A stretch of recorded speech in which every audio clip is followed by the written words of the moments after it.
Oh, específico, vamos?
Oh, pessoal, vamos lá? Ô, porteira.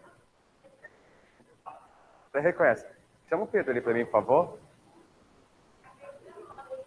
Pessoal, vamos lá. Por que o terceiro B está vindo aqui pro terceiro A? Não gostei dessa ideia. E o terceiro B tem com quem lá? Não está com vocês?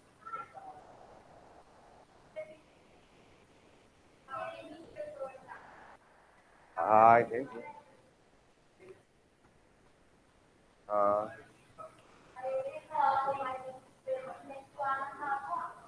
Que pena, né? Porque essa sala era tão boa, tão bem frequentada. Se colocar o slide ali, não estou conseguindo compartilhar com o pessoal de casa.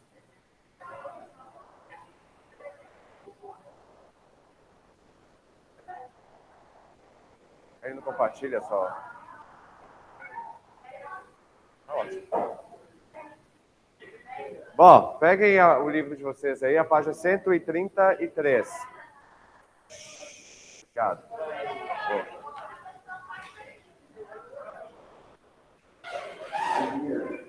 Bom dia. Não estou ouvindo você porque seus colegas estão conversando muito na sala.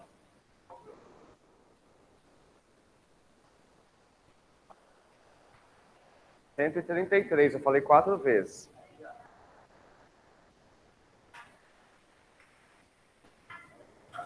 Professor, apostila 5? Isso.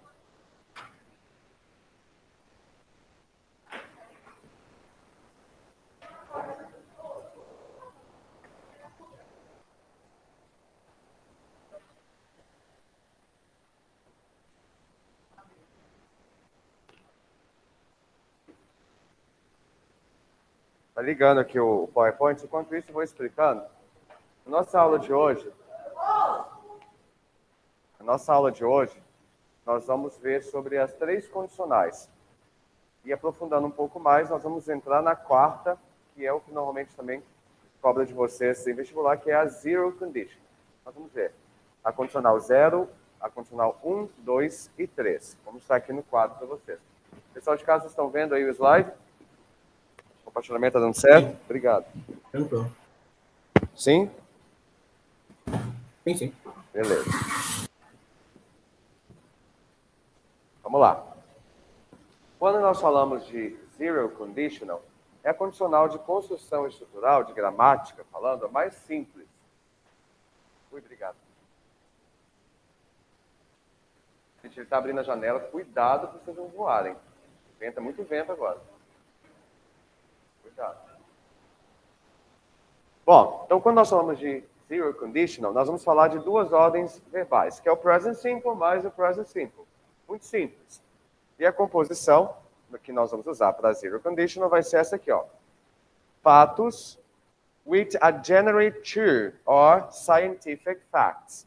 Então nós vamos para fatos onde geralmente tem verdade ou para ciência.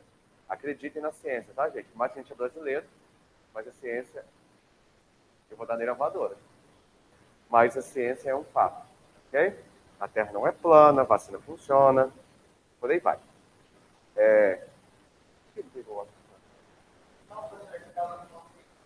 Ah, não, nada. Tudo certo.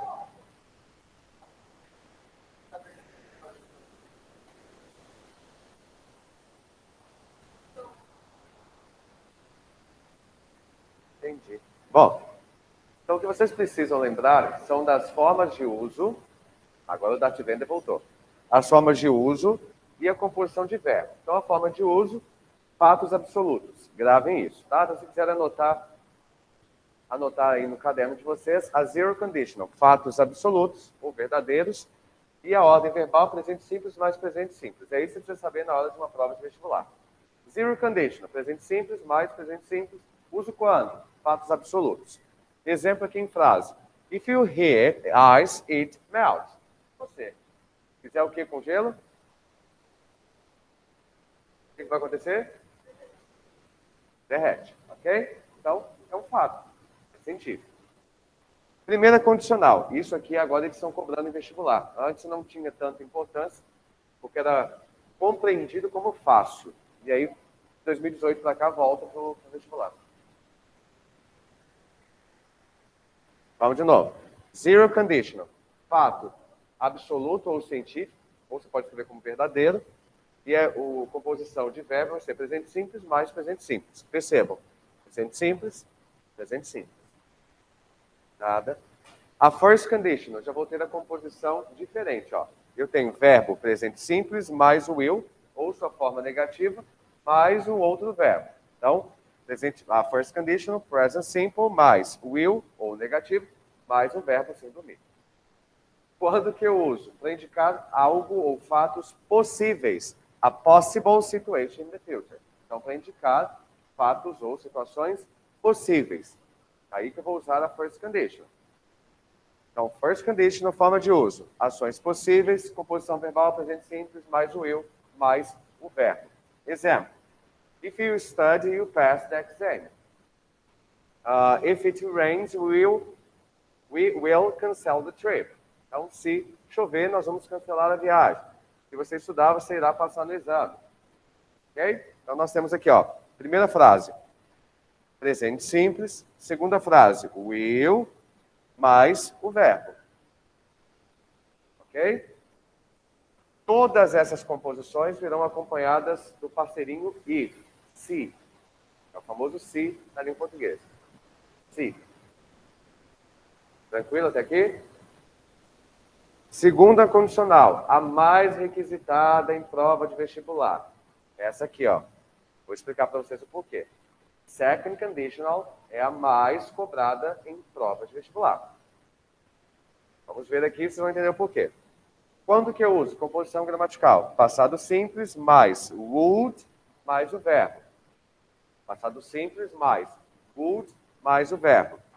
Quando que nós usamos? Em situações hipotéticas e não das situações reais. Vou explicar esse não.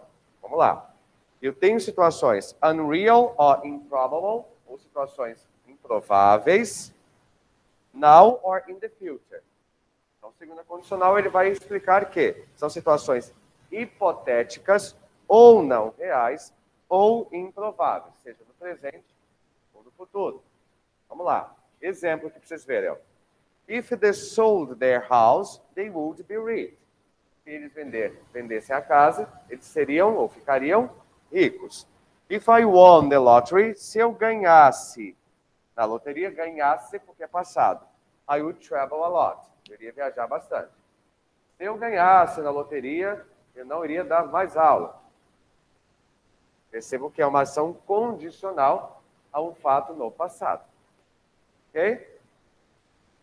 Se eu pudesse, eu dava uma voadeira. Se pudesse. Não posso, né? Então, são situações hipotéticas, né? Não tem. Por isso que eu coloquei aqui para você. É, mas eu acho que não tem mesmo. Vamos fazendo um pix, eu mando sim. Não tem problema. Mando sim. Me cobra. Ah? Pesquisar no Google? No Google? Não, mas eu mando para vocês que tem um slide que está bem completinho. Bom, então, de novo, a segunda condicional, situações hipotéticas, não reais, ou improváveis, seja no presente ou no futuro, tá? E a composição de frase é passado simples mais o would mais o verbo. Beleza? Como que ele cobra de vocês? Por que ele é o mais cobrado de vocês nos vestibulares? Porque ele vai condicionar o seu pensamento a uma situação apenas do futuro, que é o would. A gente está acostumado em inglês, quem estuda, quem já pratica, enfim, a falar would you like to travel? Would you like to drink some coffee? A ofertar alguma coisa, né? Quando pegamos o would e colocamos aqui na segunda condicional, com passado e presente, ele dá um nó em muita gente. Vai pensar, uai, ele está oferecendo o quê? Não, ele está condicionando uma situação no futuro, seja próximo, tratando de presente, ou seja, do próprio futuro indicativo. Então, ele dá um nozinho. Não tenham problemas durante a prova, porque é muito fácil identificar as condicionais. É só olhar para essa ordem aqui. Tem passado logo em seguida o would mais um verbo, segunda condicional. Como é que ele cobra em prova? Normalmente, desde 2018, como eu mencionei para vocês agora há pouco, eles estão pedindo a identificação das condicionais e não mais a construção da condicional. Então, ele coloca um textão para vocês e aí fala assim, no parágrafo tal, na linha tal, qual é o tipo de condicional? Ouço vozes. Então, ele vai colocar um texto, um parágrafo, uma linha lá e fala para você, identifica qual tipo de condicional é. É só aplicar isso aqui. Você vai saber se é a primeira, segunda, terceira ou a zero condition. Ok? Então, é mais fácil. A UFMS, por exemplo, colocou na sua prova uma questão de zero condition que se errasse assim, não dá. Né? Eu não vou nem falar da UCDB. Eu dou aula lá e falei, gente, me dá essa prova que deixa eu fazer. Eu acho que o meu aluno do Dom Bosco da quarta série fez a prova. Muito fácil. Então, essa questão de condicional hoje em dia está um nível um pouquinho mais baixo. É só ter atenção para essas composições. A última condicional, third conditional, aqui ao invés de ter passado simples, ele volta a casinhas e vai para o perfect. Então, é o passado perfeito, que é mais fácil ainda de identificar. Mais o would have, mais o past participle. Quando eu falo de participle, eu olho para aquela coluna dos verbos lá, quem está estudando, é a última coluna. Okay? Então é só lembrar. Quando que eu vou usar a terceira condicional? Para um caso. Olha lá. Imagining a different past.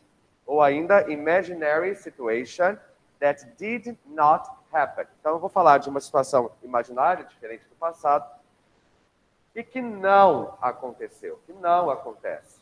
É o famoso Bob, viaja.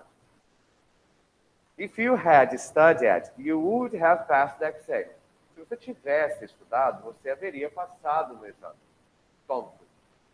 If I hadn't been sick, I would have gone to your party. O que quer dizer essa frase? Se eu não tivesse o quê? Ficado doente, muito bem. Eu teria ido à sua festa. Mentira, foi só desculpa. Então, acordei ruim aqui, ó. Vai dar não. Eu estou pensando, inclusive, usar essa desculpa hoje. Não? A mãe está assim, eu não, falei para você ir, queria ficar sozinho. Então, a composição da terceira condicional vai indicar uma ação no passado perfeito. Lembrando que o passado perfeito é uma ação antes mesmo do passado. Vamos lembrar da timeline lá. Quando eu falo de past perfect, eu tenho passado simples aqui e o past perfect aqui. É uma ação antes mesmo do passado simples. Ok? Então, é uma ação que aconteceu antes da outra no passado. Então, repetindo, é uma ação imaginária ou hipotética também no passado, que não aconteceu. Importante frisar. Não aconteceu. Ok? Alguma dúvida até aqui? Pessoal de casa? Não? Tudo certo? Bom, isso aqui eu não vou parar para explicar, só vou mostrar para vocês, depois vou mandar o slide, que uma colega pediu. Aqui tem a composição de todas as formas possíveis, todas as combinações possíveis entre a zero, first, second, third condition. Então, eu quebrei a cabeça aqui misturamos todas as condicionais. Todas as formas possíveis para cair numa prova, por exemplo. Ah, a primeira condicional com a segunda, como é que eu faço para identificar, como é que ela pode aparecer? Está aqui. Aí depois vocês vão dar uma olhadela nisso aí. Bom, desmembrando aqui todas as condicionais e exemplificando um pouco melhor, a zero conditional. Vamos lá. Olha como é que é bem didático. A estrutura, a forma de uso, mais exemplos. Tem dúvida. Estrutura do zero conditional é presente mais presente. Quando que eu uso zero conditional? Vocês resumiram no caderno agora há pouco, Alzheimer. Ah, situações absolutas ou científica. Ah, científico. Muito bem. Tá aqui. Exemplo. If you freeze water, it turns into ice. Se congelar o gelo, vira coração de capricorniano. And if you heat water at 100 degrees, it boils. Por aí vai. Então perceba que eu tenho uma composição, ó. If, qual que é a composição mesmo? Bem simples. Então eu tenho if mais presente simples mais presente simples. Acabou. De coração de capricorniano, porque eu sou capricorniano. Mas eu tenho coração, tá? Tenho, ele bomba sangue. Muito bem, vamos lá. Primeira condicional. Quando que eu uso a primeira condicional mesmo? Situações que podem ou não acontecer no futuro. Qual é a composição de verbo?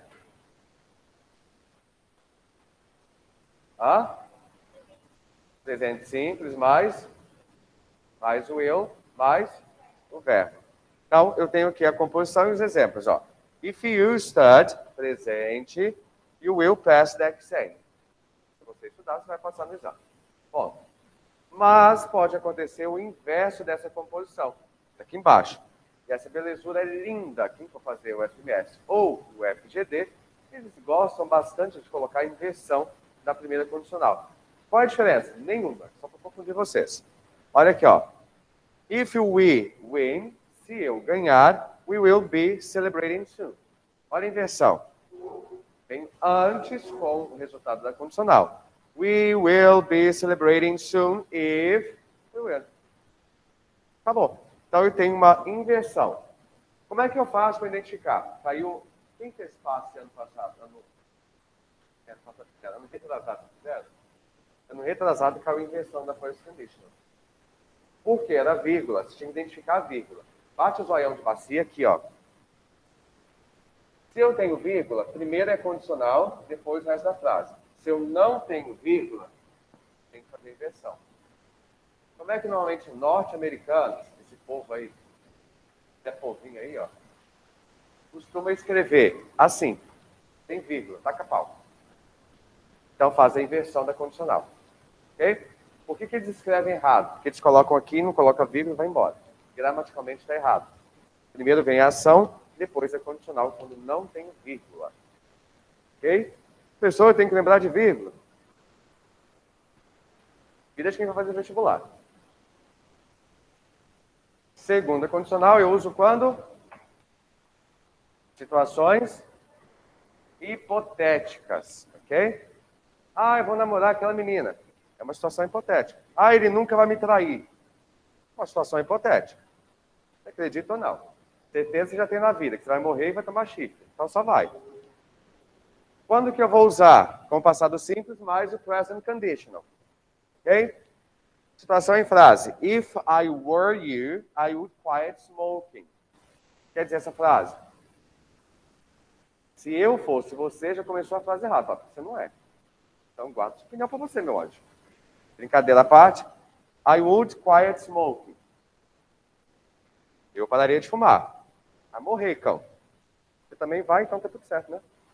If I were the president, I kill myself. Não. I would lower taxes. O que quer dizer essa frase? Muito bem. Que por sinal hoje a gasolina aumentou de novo, tá? Coisa linda, gente. Daqui a pouco eu vou andar patinete. Vim dar aula aqui, ó. Vou ver só vir aqui pela Rui Barbosa, só, ó. Não dá mais, gente. Meu carro é só gasolina, ele não é. É que andar voando não tem como, né? É um pleonasmo aí. É que só fala inglês, né? Norte-americano, hein? A próxima. They would stay longer if they had more time. O que quer dizer essa frase?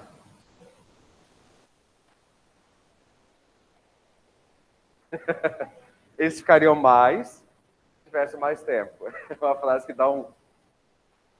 É igual ela, andar a pé. É redundante. Bom, terceira condicional. Daqui a pouco ela não joga no sapato, porque ela é calma. Vamos lá, quando que eu uso a terceira condicional?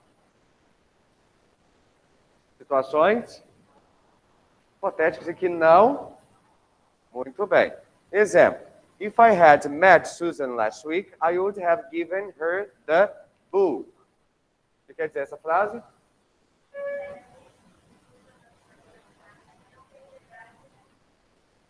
Muito bem. If the weather had been good, we would have gone water skiing. Se o tempo estivesse bom, nós...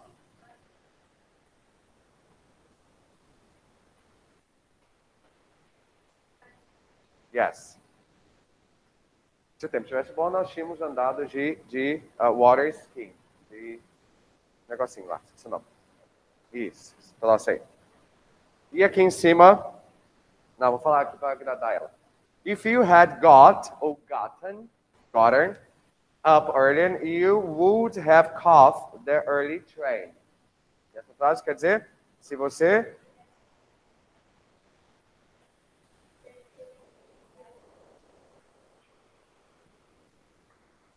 Se você tivesse pego o trem mais cedo, tinha pego o trem mais cedo.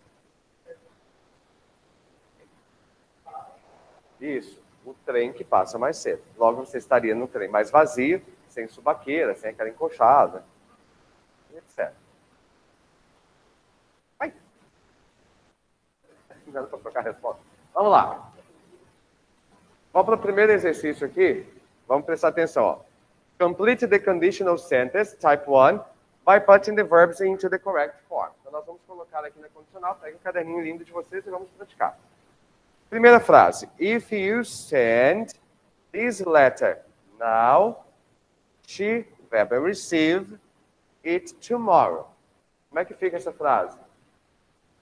Se você... Hã?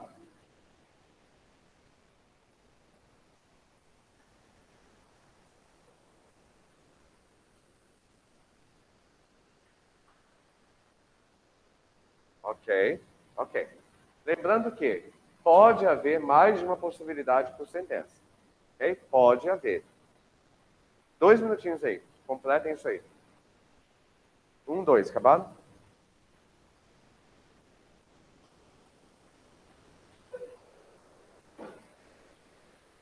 Ânimo, trem. O que foi? Por quê? Fica não. Hã? Mas sair, a gente pega a mão do outro ali e pula. Vai ser assim.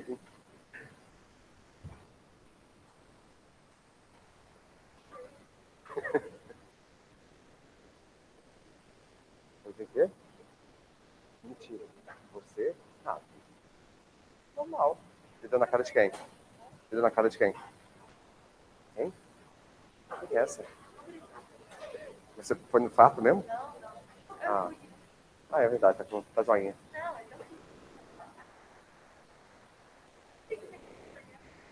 26 de dezembro. Capricorniana? Ah, pra ser foda. Ah, isso a gente é prática, assim. A gente ama falar, ai, que linda. Não ama falar, bah, mesmo.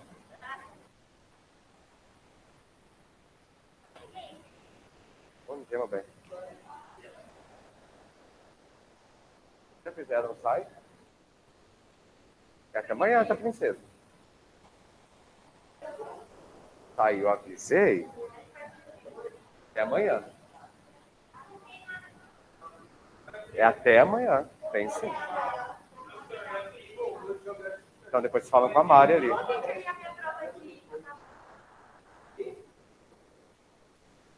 Fala com a Mari. Comigo? Ela me entregou uma prova agora demais, vai ser a sua.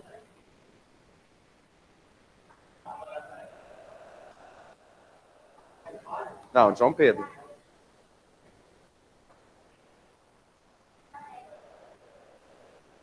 Não, tem que aparecer só prova. Eu corrigi todas que me entregaram. Aí.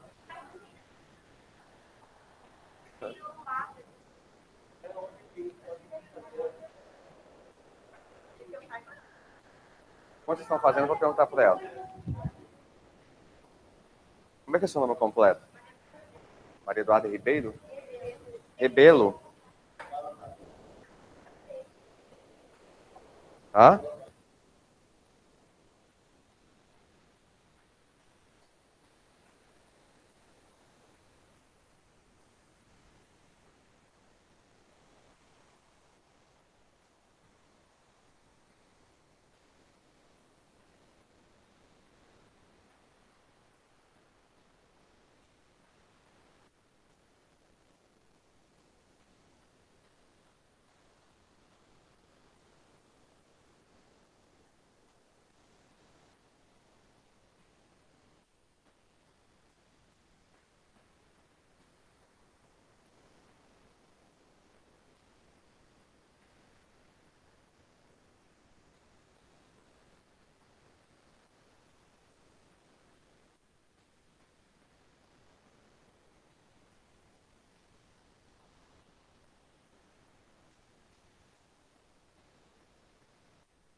Atenção aqui. Do sai vai abrir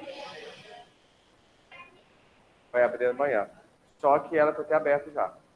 Deu erro lá no sistema, vocês levaram um boi. Vai abrir amanhã até o dia 28. Aí eu pedi para ela estender para vocês, tá? E a sua nota, Maria, você fez na escola ou fez online? Tá, ela já está olhando lá. Só um pouquinho.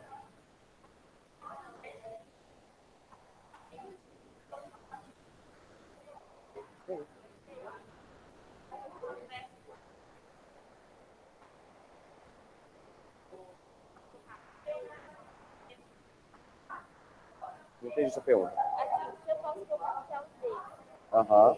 qual que eu vou saber como é? Se não tiver marcando para você a ação, você pode colocar qualquer um deles, que indica possibilidade. Ou seja, você é primeira condicional ou vai colocar primeira condicional, se for marcar possibilidade. Entendeu? Então você vai vir aqui, ó. If I, qual que é essa? 2? If I do this time, I will, foi isso que você colocou? I will improve, can may. Sim. Para você não? Pra mim é isso. Sim. I will may. Por que você colocou may ou can? I will improve my English. Mas não pode sair Sem will? I can improve. Aí você vai colocar I will improve. Se não tivesse a marca temporal, poderia ser can. Se a gente não falasse condicional. I can, eu posso. Mas com o condicional, não. Corrigindo.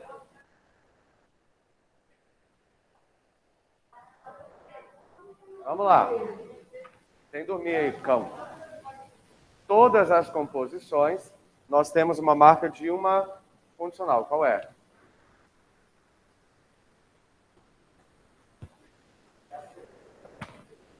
Gente, esse bicho não pica, não. Ele faz confusão. Qual é a condicional? Burger. Primeiro, a zero, first, second or third conditional. Não, vou dar uma sapatada em vocês. Olha a composição, gente. Olha aqui, ó. Tend, do, find. Qual que é essa composição? É presente, não é? É ou não é? Então, depois é o quê? Futuro.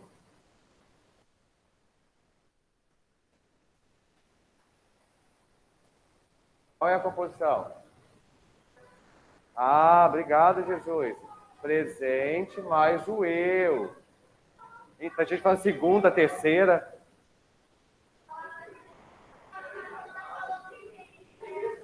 Ah, mas eu não gosto dela.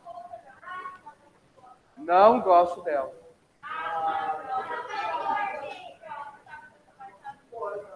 Bom. Muito obrigado. Não entendi, repete, por favor. Tô curioso. Oh.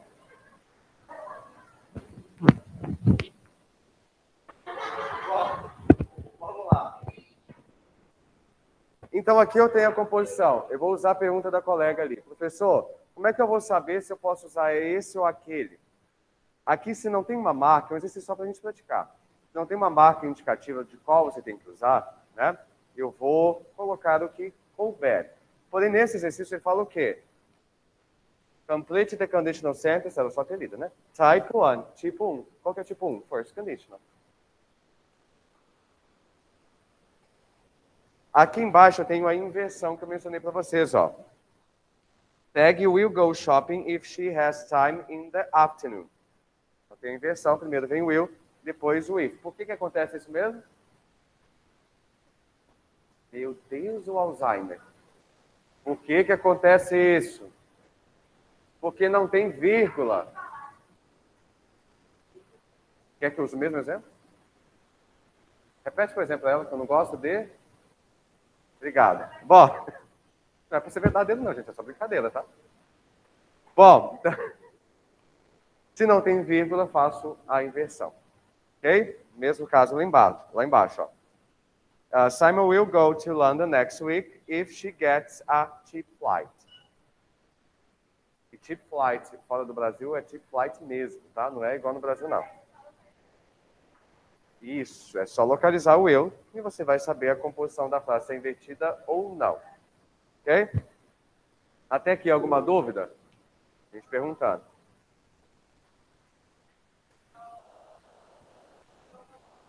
Certeza estão colocando o nome já, quer ver? Ô, caramba.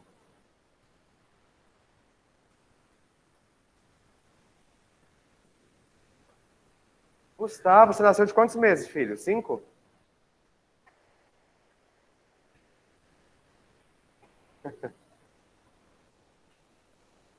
Ele fala, sim, professor, seu prematuro quase morri.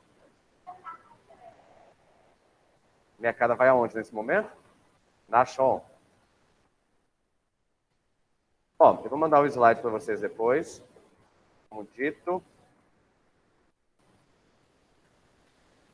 E para vocês, lindos, fofinhos, como eu falei da apostila, mas aula que vem tem que fazer mapa de sala. Esses cão do fundo que não pode falar. Vai lá. Ai, não falou que nasceu prematuro. Bom, na página 134, atenção aí, por favor. Burger. 1, 3, 4.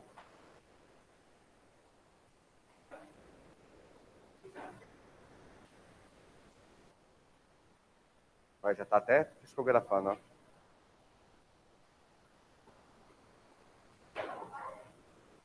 Senhor, dá-me uma luz para eu entender esse conteúdo. Ó, na página 134,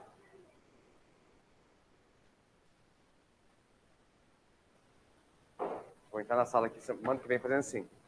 Senta aqui, papo de sala. Vamos voltar. Bom, eu tenho aí 2 pontos que eu quero que vocês prestem bastante atenção. A apostila traz 3, mas eu vou falar para vocês os 2 principais, tá? Eu tenho, ó, if versus unless. Acharam aí? Circula essa passagem, que é uma coisinha chatinha para vestibular, tá? Se alguém da sala fazer vestibular paulista, marca um sinal de fumaça que vocês vão precisar. If e unless, rapidinho, só para eu concluir, podem ser usados em frases condicionais, porém com significados distintos. Unless significa if not, exceto. Então, toda vez que cair unless, ele vai significar a forma de exceção, de não, se não, ok? Se eu não dar um soco nela, eu não vou para a diretoria. É um exemplo que aconteceu com vocês aqui ontem, no colégio, por exemplo. Enfim. Depois eu tenho if versus when. Por que você não entrou na aula antes, gente? Você não entrou na aula antes? Pensei que você estava na outra sala, estão trocando tanto. If e when. If I go to London, I will visit you.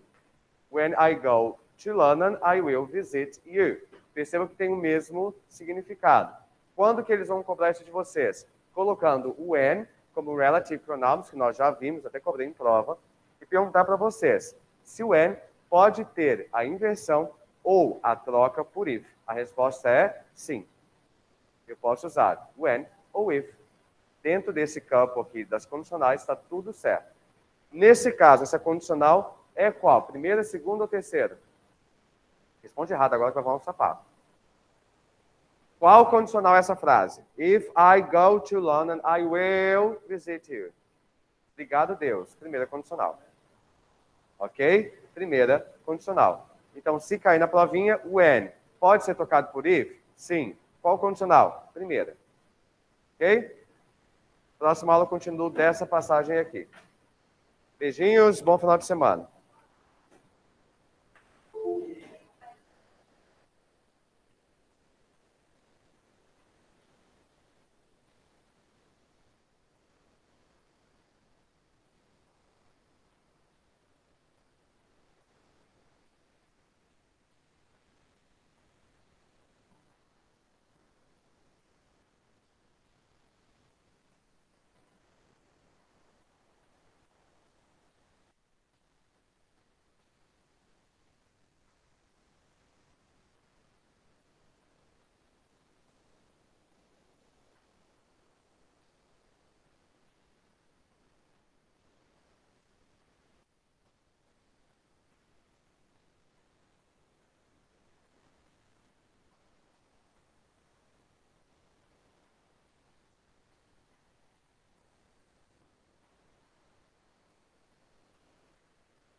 aí, pessoal de casa, vocês estão bem? Aqui, professor.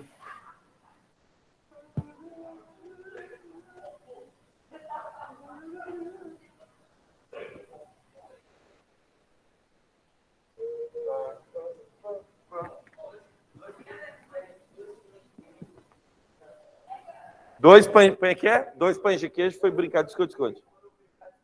Ah.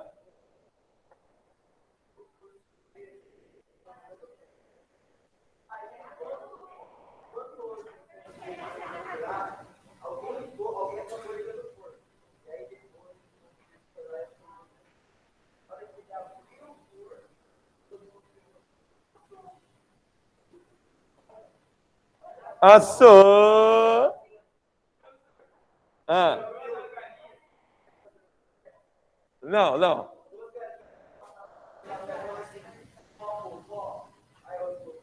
Popô. Ih, rapaz, qual que entra aqui?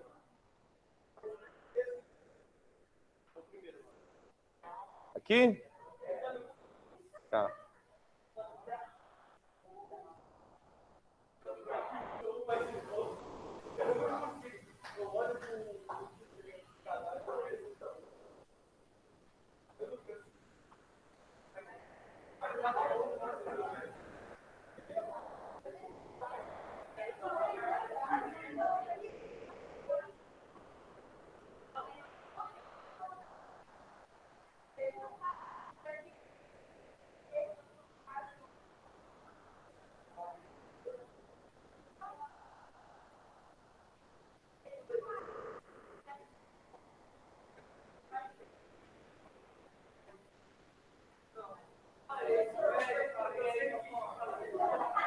Hã? Não. Não curto. Nunca. Eu tentei assistir o primeiro, pá, e não virou. Não gostei. E não li, também não li. Não curti, não cheguei a ser fã. É a vida, né? Acontece. Vamos lá? Vamos trabalhar? Vamos trabalhar, velho. Vou dobrar a tela para você aí de casa, fechou? Aí de casa você pode acompanhar o slide com mais... Como é que eu posso dizer? Melhor do que fosse só na câmera, né, cara? Beleza? Então, vamos lá? Abre aí a apostila, ainda a apostila 4, tá? Na página 99. Vamos encerrar o assunto, né? Não entendi? Não entendi. Ah, você quer buscar? Não, não precisa não. Quem me chamou? Hã? Qual que é, o filho? Ah, isso é verdade, é verdade. Aí, ó, viu? Aí, ó. Tá quase lá, hein? Tá quase lá, velho, quase lá. Hã? Como é que é? Né? Vamos lá? É o seguinte, cara. Na página 99, né, a gente já fez a leitura aí, referente ao parnasianismo. E o que você não pode esquecer? Vamos lá, coisa que você não pode esquecer. Esse slide já está no seu WhatsApp, tá? Para a sua comodidade, tá bom? Surge na França como reação à poesia romântica, tá? Procura corresponder em poesia ao realismo e na prosa, ao realismo na prosa, tá? Características do parnasianismo, vamos lá? Objetividade e impessoalidade do poeta. Então, ele vai ser extremamente objetivo, no sentido em que o parnasiano ele vai descrever ou vai tentar colocar aquilo que é físico, tá? Então, ele vai descrever para nós, por exemplo, esse borrifador aqui. Ele vai descrever essa sala. Ele vai descrever um campo e assim por diante, tá? Um templo grego, um vaso grego, tá? Então, o poeta ele vai ter muita objetividade e ele vai ser impessoal na sua construção. Culto à forma, entendida como métrica, rima e versificação. O culto à forma, cara, ele é mais importante que o conteúdo, tá? Às vezes o conteúdo ele não está nem tão preocupado, mas a forma tem que sair rígida, tá? É um exemplo, né, de simetria, um exemplo de cultura clássica, tá bom? Sempre bom dizer, tá? O parnasianismo, ele não dá muito certo na Europa, tá bom? Saúde, viu? Saúde. O parnasianismo, ele não dá muito certo na Europa, cara. A Europa não gosta muito, entendeu? Então, o parnasianismo, ele tem sua origem na França, concomitantemente, a Belle Époque, né? A Bela Época. Então, é uma escola da elite, você tá ligado? É uma escola do refinamento. A Europa não se adapta muito bem com isso. Nós vamos ver na aula que vem que nós temos uma escola quase concomitante chamada de simbolismo. Aí na Europa, irmão, o simbolismo arregaça, você tá ligado? Nós vamos ter simbolismo na música com Debussy. A gente vai ter simbolismo no teatro. A gente vai ter simbolismo tanto na prosa quanto na poesia, tá? Então os simbolistas vão ser muito celebrados na Europa. Aqui no Brasil já não. Então o simbolismo aqui não decola. Se não fosse pelas pessoas de Cruz e Souza e Afonso Guimarães, praticamente não teríamos simbolismo no Brasil. Mas no Brasil, diferente do que acontece na Europa, o Brasil é apaixonado pelo parnasianismo. Por quê? Porque o parnasianismo passa a ser a escola das elites. Você tá ligado? Então veja bem, a utilização de fórmulas poéticas físicas como soneto, tá? É mais ou menos assim. Se o camarada não soubesse fazer um soneto, vamos lá, soneto. 4 versos, 4 versos, 3 versos, 3 versos. Ele não era poeta, entendeu?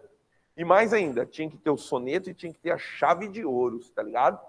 Pois bem, a gente vai voltar aqui no culto à forma, vamos ver a métrica, vamos ver a rima e vamos ver a versificação depois. A temática, né? A arte pela arte. A arte só tem compromisso com ela mesma. O tema principal, a mitologia grega. Então, eles vão sempre voltar ao elemento mitológico. Isso são características do parnasianismo, tá? Pois não. Por causa de um monte... Boa pergunta, velho. Excelente pergunta. Por causa de um monte que tinha lá na Grécia, que era um monte Parnaso. Então, ficava ali na região do Peloponeso, né? O Monte Parnaso. O Monte Parnaso era o lugar onde ficavam os pastores, onde ficava, por exemplo, o deus, vamos lembrar o nome dele, o deus Pan, entendeu? Também uma denominação de Pan, né? Que vai dar depois parnasianismo, né? Pan, o Monte Parnaso, o deus Pan. O deus Pan, você tá ligado? Ele é um fauno, né, cara? Então ele é metade ser humano e metade cabritinho, né? Um cabritinho. Aí o Pan, ele tinha uma parada que ele fez uma flauta, né, de juncos, né? E ele tocava aquela flauta de juncos e ele seduzia as mulheres com aquela flauta. Fechou? O deus Pan. O deus Pan também era um guardador dos seres da floresta, né? Eu acho que eu já fiz essa pergunta em outra ocasião, vou fazer de novo. Alguém já esteve na mata ou no meio do mato à noite, sozinho? Tem barulho, confere? Tem barulho. Muito barulho, certo? Muito barulho.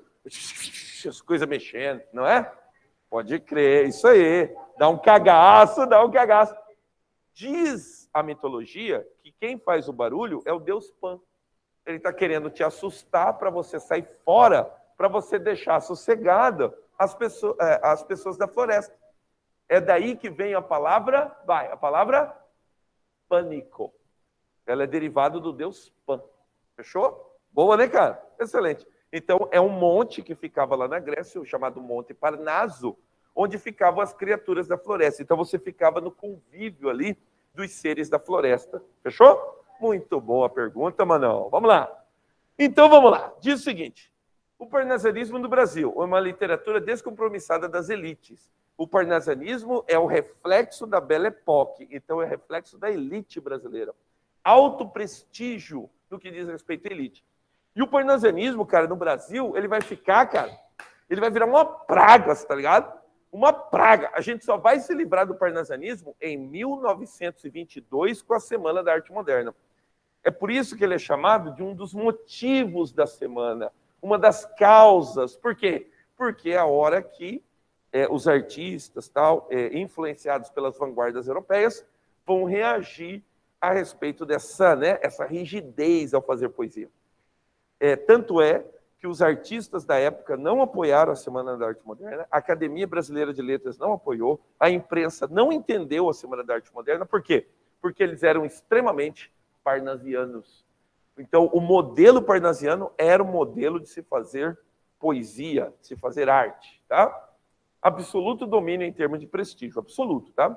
Formação da tríade parnasiana. Nós tivemos vários autores parnasianos, irmão. Inclusive uma primeira mulher que se destaca, tá? A gente vai falar dela aqui, a Francisca Júlia, uma das primeiras que vão se destacar. Contudo, os três famosos são esses nomezinhos aí. Se você quiser decorar, anotar em algum lugar, Olavo Bilac, Raimundo Correia e Alberto Oliveira. Uma das causas da Semana da Arte Moderna, como eu falei para vocês, é uma reação a essa poesia da elite, tá? Temas: a mitologia e a história da Grécia Antiga, tá? A natureza, o amor sensual e, sobretudo, em Olavo Bilac, uma temática da pátria. Pois não, minha amiga? Não entendi? Já está disponível no seu WhatsApp. Ah, José Cortez, o nome da fera. Muito bem. Vamos lá, então? Vamos experimentar? Primeira coisa, quando você for analisar e o camarada falar, não, o poema é parnasiano, primeira coisa que você tem que analisar, a métrica dele. Então, você tem que lembrar como faz a contagem de sílabas métricas, tá? Você tem uma missão, no caso, esse seu passe, né? Que é a análise do Rubênio. O Rubênio não utiliza versos metrificados, tá? Então, ele não faz uso de métrica. Não é que ele não faz uso de métrica, é que ela não tem rigor formal, tá? Agora, se por um acaso vier pergunta a respeito de versos metrificados, sobretudo parnasiano, então você tem que saber contar. Todo mundo lembra? A gente não se conheceu no primeiro ano, né? A gente se conheceu só na metade do segundo ano para lá. Então, o que acontece, cara? Todo mundo lembra das regras de metrificação? Normalmente a gente estuda no primeiro ano. Todo mundo lembra? Vamos lá, então. Ó, 2 regras você não pode esquecer. Primeira regra: contar somente a última sílaba tônica de cada verso. Então, o verso termina numa palavra, confere? Essa palavra você tem que analisar se ela é oxítona, se ela é paroxítona, se ela é proparoxítona.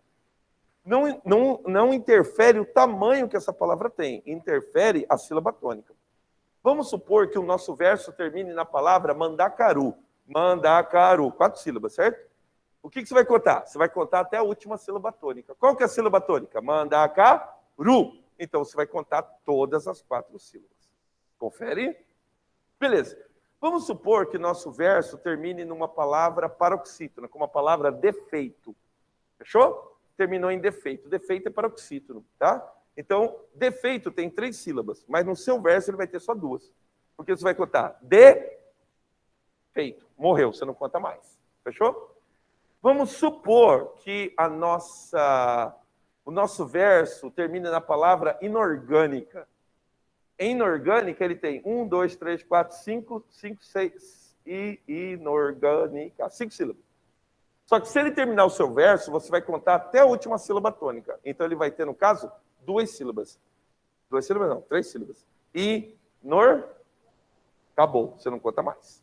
Fechou? Essa é a primeira regra. A segunda regra, ela não é tão simples assim, mas eu tentei simplificar, tá? Unir sílabas quando o verso são fracos ou são fortes, ou vice-versa. Conta-se a última vogal com a vogal da próxima palavra em uma única sílaba, chamada de sílaba poética. Vamos supor que nosso verso fosse substância inorgânica. Você vai contar as sílabas assim. Substância in. Então, aqui, o I, o A e o IN vão formar uma única sílaba. Tá? Por quê? Porque um termina em vogal e o outro começa em vogal. Só que daí tem toda uma treta que ele tem que formar. Se ele formar trissílabos, você tem que tomar cuidado.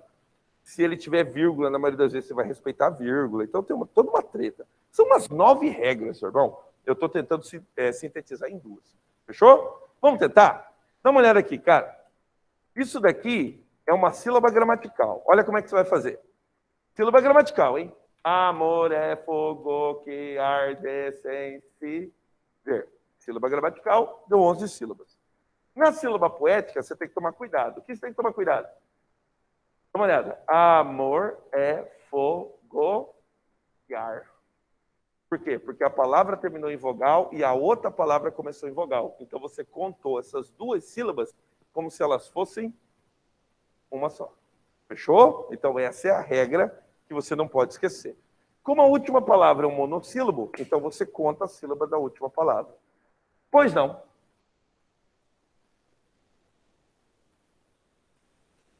Isso mesmo. Aí o que acontece? Aí tem todo um rolo que, se ele formar trissílabo, ele tem que ser semivogal, vogal, semivogal. Você tem que respeitar vírgula, se tiver vírgula, hora você respeita, hora você não respeita. Então tem toda uma treta, tá? Mas basicamente é assim. Terminou numa vogal, começou em vogal, você conta uma vez só, tá? Agora, se eu contar, olha como é que vai ficar diferente. 1, 2, 3, 4, 5, 6, 7, 8, 9, 10. Então você está diante de um verso decassílabo. Fechou? São 10 sílabas poéticas. Vou fazer de novo. De novo. É ferida que dói e não se sente. Isso é sílaba gramatical. Em sílaba poética, olha como é que você vai fazer. É ferida que dói. Tá vendo? Tem que respeitar a vírgula. Então, tem vírgula, então tem que dividir. E não se sente. Porque sente é paroxítono. Então, você conta até a sílaba tônica, depois você não conta mais. Fazendo isso, você tem 1, 2, 3, 4, 5, 6, 7, 8, 9, 10 sílabas. Pode perguntar. Cara, eu nem pensei nisso. Que era uma, né, velho? Era uma. Não faz isso, velho. Fala, irmão.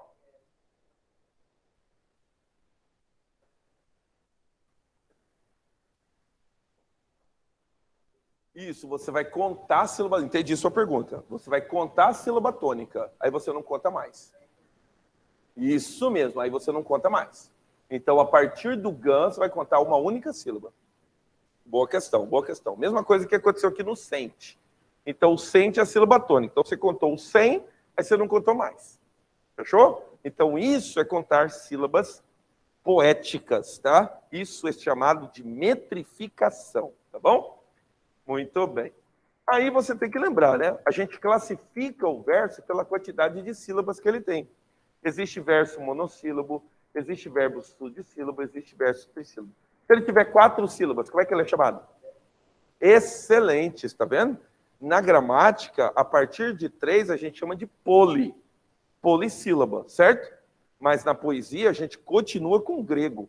Ele vai ser tetrassílabo. Não. Ele tem 5. Como que é o nome dele? Excelente. Como na Copa, tá? Então, o Brasil é penta. O pentassílabo, ele também é chamado de redondilha menor. Não. São 6 sílabas. Como é que é o nome? Hexa! O Brasil, será que vai ser hexa? Então, não. Se o Neymar não jogar, vai ser. Então, vamos lá. Porque se o Neymar jogar, nós estamos na vala, irmão. Estamos na vala. Hexassílabos, heróico quebrado. Por que heróico quebrado? Porque o heróico tem 12. Como eles são 6, então é chamado heróico quebrado, tá? Aí tem o heptassílabo. O heptassílabo é chamada redondilha maior, tá? Redondilha menor, 5. Redondilha maior, 7, tá? Aí eu tenho octassílabo, eu tenho eneassílabo, eu tenho decassílabo, eu tenho decassílabo e tenho dodecassílabo. Não é o ene, que é grego.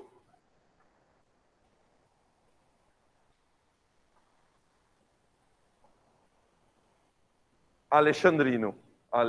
Decassílabo. Decassílabo é chamado de alexandrino e o dodecassílabo é chamado de heróico, verso heróico.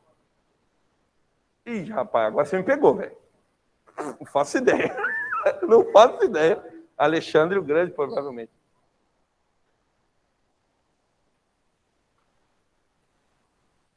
É porque, veja bem, porque aí, quando dá mais de 12, aí foge a rigidez clássica, que o clássico, no caso, ia até 12. Então, aí, como foge o clássico, aí ele é chamado de bárbaro, tá? Aí, a partir do 12, a gente não conta mais, tá? Isso mesmo, que é da geometria. Então, como é que é? É um decaédrado, né? Então, ele tem 10 lados e assim por diante. Ah, tá. Quando ele tem um verso regular, que é o caso do verso parnasiano. A gente diz que aquela poesia, ela tem versos isométricos.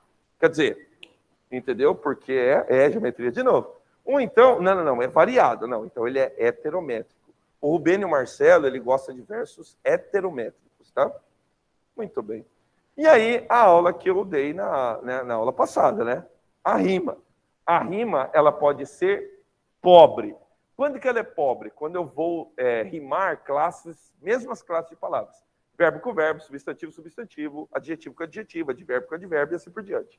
Notem, quando ela fala, parece que a voz da brisa se cala. Talvez um anjo emudece quando ela fala. Então, eu tenho cala e fala, os dois são verbos, estão conjugados no mesmo tempo, do mesmo modo, são da mesma conjugação, né? Verbo calar, verbo falar. Então, neste caso, nós dizemos que a rima é pobre. Mas, pois não? Emudece, parecer é verbo, emudecer é verbo também. Rima pobre. Fechou?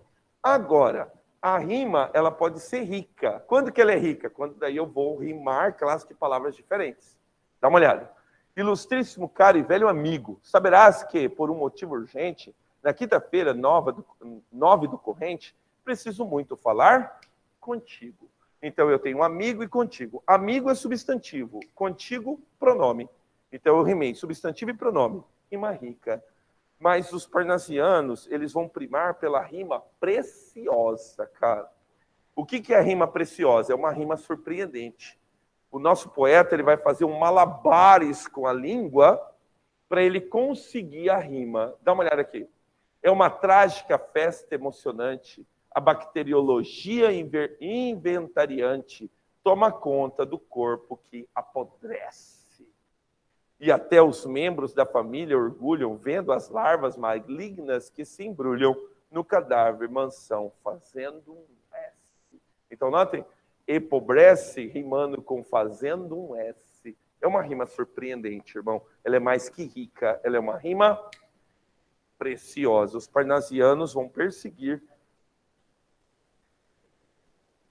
Olha só, velho, né? Tava destruindo, né, a sua vida de poeta parnasiano, né? Destruindo a sua vida. Vamos lá, então. Então, essa foi a rima. Aí, a tríade parnasiana, olha os vagabundos aí. No caso aqui, o Raimundo Corrêa está ali no meio, tá? O Alberto Oliveira está aqui na ponta e o Olavo Bilac, né? Eu sou sempre admirado do estilo dos caras, né? Olha o estilo desse Olavo Bilac, irmão. Ó, pá.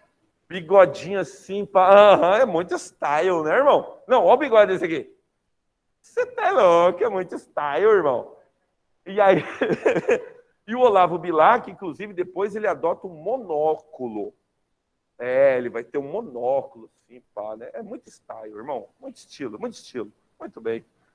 Aí, vamos conversar um pouquinho sobre o Raimundo Corrêa, tá? Raimundo de Mota Azevedo Corrêa foi um juiz, poeta e um dos fundadores do sodalício brasileiro. Maranhense, tá? Publicou seu primeiro livro, Poesias, Primeiros Sonhos. Foi em 79. Só que era um livro de características românticas, tá? Então, sua obra apresenta características românticas, parnasianas e simbolistas. Dessa maneira, suas poesias possuem um caráter pessimista e subjetivo, ao mesmo tempo que apresentam grande preocupação com a métrica. Eu volto a dizer para você, se o camarada não fosse capaz de fazer um soneto, ele não é considerado poeta, ele não era considerado escritor, tá? Temos aqui um poema, né, que fala sobre a Hebe, né? Alguém lembra a deusa mitológica, a Hebe? Não lembra? A Hebe. A Hebe, Linda, ela é uma das únicas filhas legítimas de Zeus e Hera. Você tá ligado que Zeus pulou muito a cerca, né? E Hera também pulou muito a cerca. Então ele tem muito filho assim de gente, né, que não era do casamento. Mas a Hebe é uma filha legítima dos dois. A Hebe é considerada a deusa da juventude eterna. Aí, quando os deuses do Olimpo estão reunidos, ela servia o vinho de Hebe. O vinho de Hebe era o vinho que tornava os deuses eternamente jovens. Você tá ligado? E aí a poesia nota que ele vai falar que a Hebe, ela enche a nossa taça uma vez só na vida. E aí a gente bebe. Quando a gente termina de beber, a Hebe passa. E aí você não consegue encher mais. Porque a juventude, irmão, é uma vez só na vida. depois é só isso aqui que você está olhando. Sacanagem, irmão. Vamos lá? Dá uma olhada aqui. Quando do Olimpo dos festins surgia a hebe risonha, os deuses majestosos, os copos estendiam-lhe ruidosos. Notem uma característica bem pardasiana, que é o chamado de engemente. O que é o engemente? Eu começo a frase num verso e termino os seus elementos sintáticos no outro verso.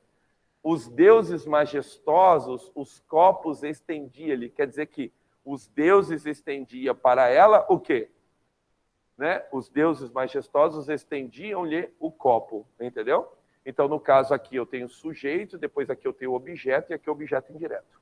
Fechou? Então, eu tenho o começo e depois termina no outro verso. Tá, e ela, passando os copos, lhe enchia. A mocidade assim na rubro-orgia, a mocidade assim na rubro-orgia da vida. Você vê? Então, começa lá e termina no outro verso. Eu engemente. Alegra e pródica de gozos, passa por nós, e nós também, sequiosos, nossa taça estendemos-lhe vazia. Por quê? Porque você toma da juventude uma vez só, irmão. E o vinho do prazer em nossa taça, verte-nos ela, verte-nos e passa, passa e não torna atrás o seu caminho. Nós chamamo-la em vão em nossos lábios, restam apenas tímidos ressábios como recordação daquele vinho. Porque o vinho da juventude, irmão, você toma uma vez só, entendeu? E depois a taça seca, e é isso aí mesmo que acontece. Esse daqui a gente leu aqui na sala, lembra? Dá uma olhada, está aí na apostila.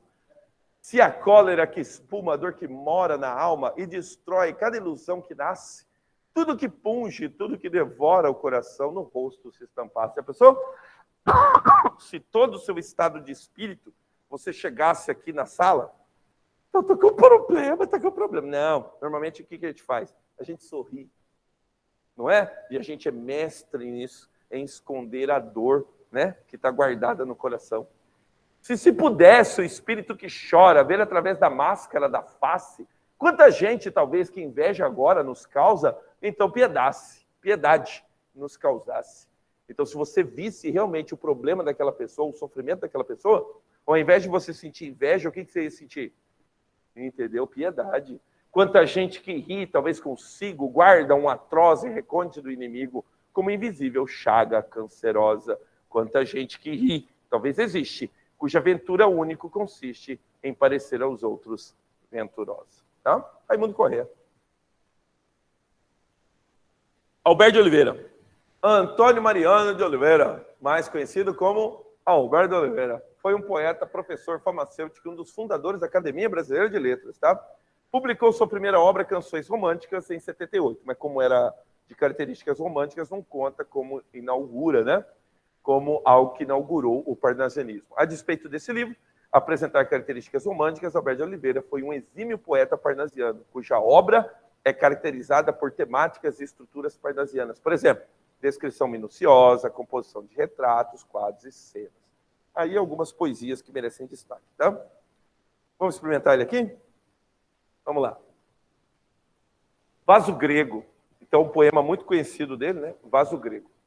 Esta de áureos relevos trabalhada, de divinas mãos, brilhante copa um dia, já de aos deuses servir, como cansada, vindo do Olimpo, ao novo Deus servia. Era o poeta de Teos que o suspendia então, e ora repleta, ora esvazada, a taça amiga aos dedos seus tinha, toda de roxas pétalas comada. Depois, mais o lavor da taça admira, toca e do ouvido aproxima as bordas finas, as de lhe ouvir canora e doce. Ignota a voz, qual se da antiga lira fosse a encantada música das cordas, qual se essa voz de Acreonte fosse, tá? Anacreonte, né? Anacreonte fosse. Aí depois eu tenho Horas Mortas, depois você lê em casa, tá? Tá tudo lá no seu WhatsApp, tá bom? E aí, o Olavo Bilac, velho, um dos grandes escritores parnasianos, Olavo Braz Martins dos Guimarães Bilac. conhecido como Príncipe dos Poetas Brasileiros. Foi jornalista, tradutor, poeta e um dos fundadores da Academia Brasileira de Letras. Sua obra é caracterizada pela linguagem clássica, com conteúdos tanto históricos como patrióticos, emotivos, platônicos e sensuais. Vale a pena lembrar que o hino à bandeira do Brasil foi escrito por Olavo Bilac. Eu contei essa história para vocês, né? Contei essa história? É o seguinte, cara, quando os militares assumem o comando, né, em 1888, né, 88, né, proclamação da República, né? Foi. Aí o que acontece? Os militares querem promover um concurso público, isso aconteceu em 1891, para escolher um novo hino nacional. Então, o hino composto, né, que você conhece a música dele, parará, parará, parará, pá, ele não tinha letra, ele era apenas música.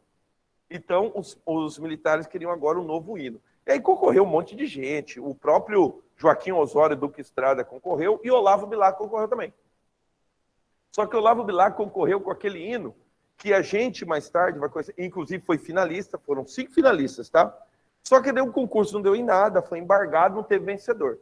Mas a poesia do Olavo Bilac, a música dele, foi, no caso agora, considerado o hino à bandeira. Salve o lindo pendão da esperança, salve o símbolo augusto da pátria, a sua nobre presença, a lembrança da pátria nos traz.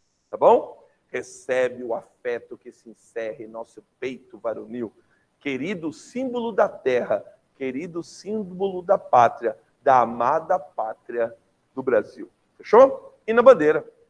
Bom, aí o hino vai ganhar letra em 1909, né? Que é daí a letra do Joaquim Osório Duque Estrada. Isso você conhece como Ouvir do Ipiranga, as margens do povo heróico. Brado retumbante. Fechou? Vamos lá. Uma poesia do Olavo Bilac. Profissão de fé, muito famosa.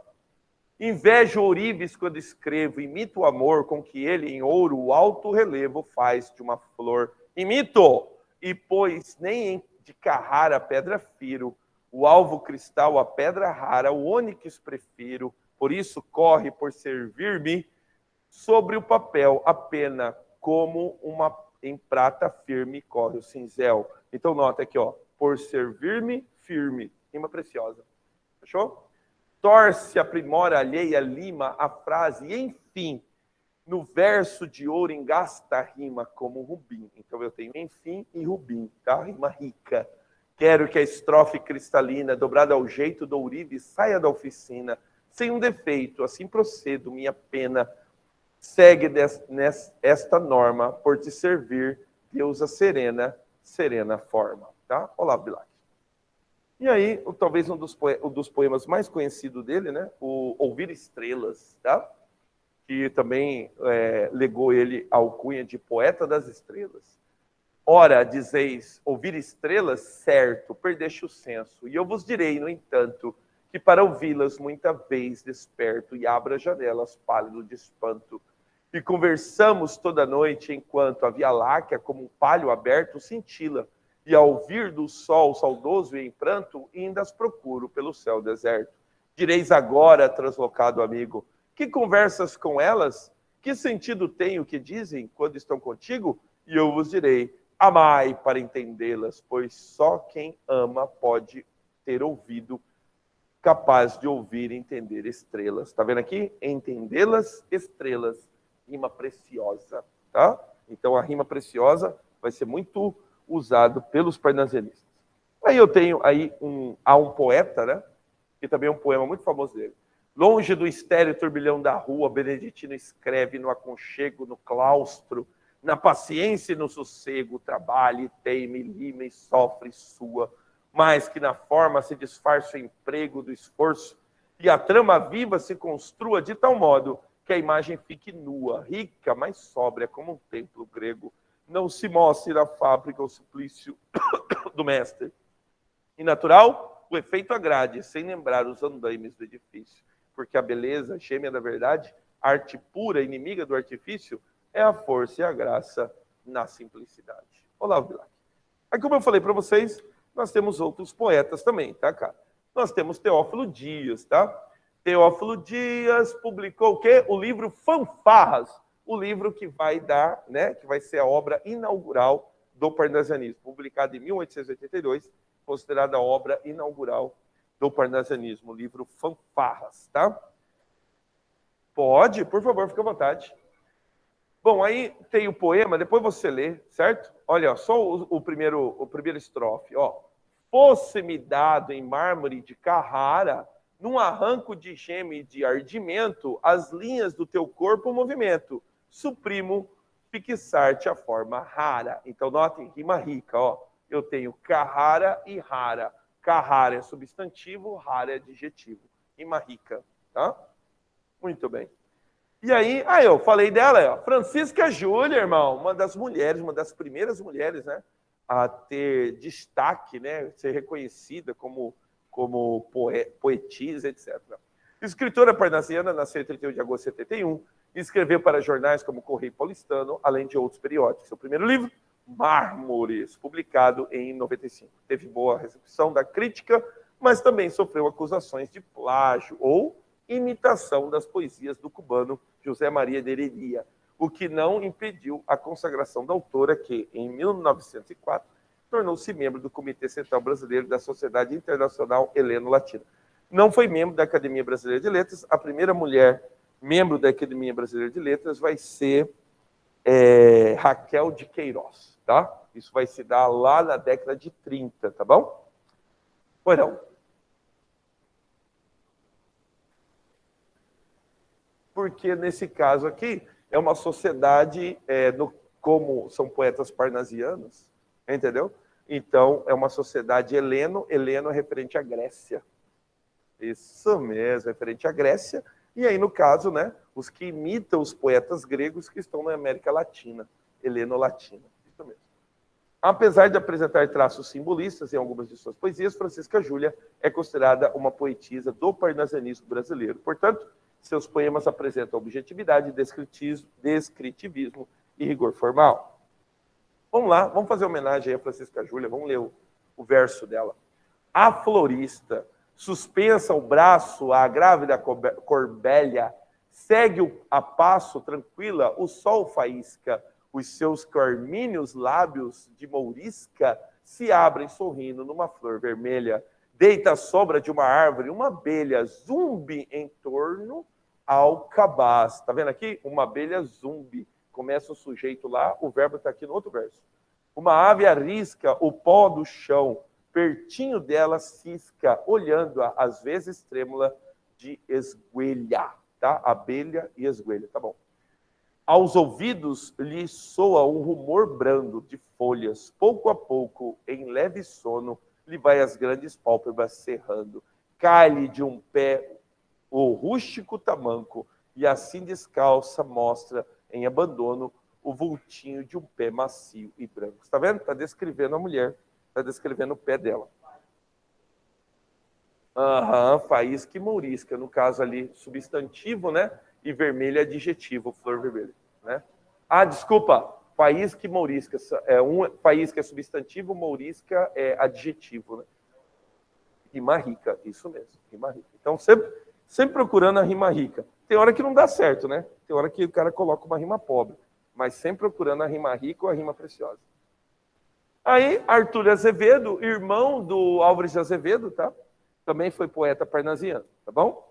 Aqui o patriotismo, um dos temas muito frequentes vai ser o tema a pátria, tá? Isso mesmo. E aí, para terminar, alguns exercícios. Faz comigo aí, rapidinho. Exercícios aqui do slide, nós estamos na apostila. Diz assim, eu acho que vão estar na tarefa hoje, alguns exercícios. Eu coloquei, né? Coloquei sem colocar os da apostila. Não caracteriza a estética parnasiana. Quer dizer, uma afirmativa errada, tá? No que diz respeito ao parnasianismo. Letra A. A letra A já está errada. A exaltação do eu, a fuga da realidade presente. Supostamente errada é a letra A, tá? Vamos ver a letra A. Isso mesmo, então a letra A já saiu fora, né? A letra B. A objetividade advinda do espírito cientificista e o culto à forma. Fechou? Letra C. A perfeição formal na rima, no ritmo e no metro. E volta aos motivos clássicos. Correto. Letra D. A oposição aos românticos e o distanciamento de preocupações sociais dos realistas. Não tem temáticas sociais, tá? E letra E, a obsessão pelo adorno e contenção lírica. Por que contenção lírica? Porque a forma é mais importante que o tema. Entendeu? Se o cara soubesse fazer o soneto, o cara não era nem considerado poeta. Você não é escritor, sabe fazer poema? Então tá. Qual que é errado, então? Letra A, muito bem. Na letra B, mesmo procedimento. Ou melhor, na número 2, mesmo procedimento. É incorreto afirmar. Então vamos lá? Letra A, a natureza é apresentada objetivamente. Eu pergunto, tá certo ou errado? Correto, de forma sempre objetiva, tá? Letra B, a disposição dos elementos naturais, como árvores, estrelas, céus, rios, é importante por obedecer a uma ordenação lógica. O que isso quer dizer? Necessariamente, o cenário não tem a influenciar no sentimento do poeta. O cenário é só como é que eu vou dizer? Um pretexto, tá? Ele não influencia. Então, a letra B está certa, tá? Letra C, a valorização dos elementos naturais torna-se mais importante que a valorização da forma. Ô, louco, essa daí, muito bem, porque a forma, irmão, é o mais importante, tá? A letra C provavelmente é errada. Letra D, a natureza despe-se da exagerada carga emocional com que foi explorada necessariamente até pelo romantismo. Confere? Então tá certo. E letra E, as inúmeras descrições da natureza são feitas dentro do mito da objetividade absoluta, porém, os melhores textos estão permeados de conotações subjetivas. Correto, cara. Qual que é o errado? A C está errada, certo? Tem mais alguma coisa? Eu acho que não, né? Isso mesmo, não. Aí, o que vai acontecer? Essa foi a minha explanação breve a respeito do parnasianismo, tá? Aí, o que você tem que ficar esperto? Tem que ficar esperto que hora que bate sim? Eita, pega, já vai bater já. Tá. Tá bom, amanhã simbolismo, tá? Então, beleza. Aí amanhã a gente conversa sobre simbolismo. Um abraço, meus amigos.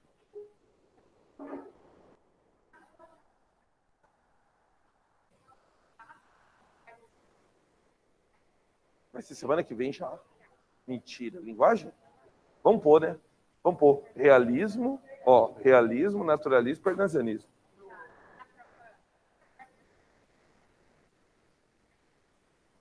Não. Aí eu já vou fazer menção já à matéria que vai entrar na semana que vem, que vai ser pré-romantismo. Desculpa, pré-modernismo.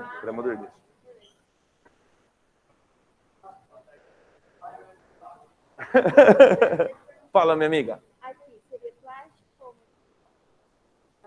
Deixa eu ver.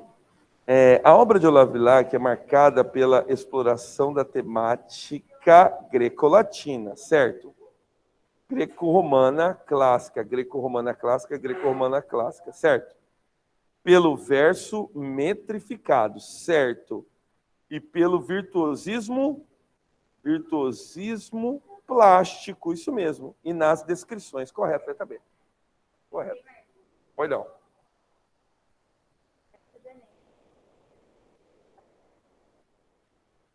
A necessidade de ser socialmente aceito leva o indivíduo a agir de forma dissimulada. Seria essa. O instinto de solidariedade conduz o indivíduo a piedade sobre... Negativo. Sabe por quê? Porque a gente olha as pessoas, é o que ele está falando, a gente sente inveja dela. Mas se a gente pudesse ver os problemas, a gente pode até sentir pena. Então, na verdade, a temática é essa, a necessidade de ser socialmente aceito, o indivíduo agir de forma dissimulada. É aquela hora que a pessoa pergunta, como é que você está? Estou bem. É a letra A. Tá? Essa daí é do Enem mesmo, valendo, né?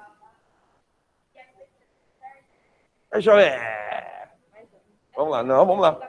Claro. Não tem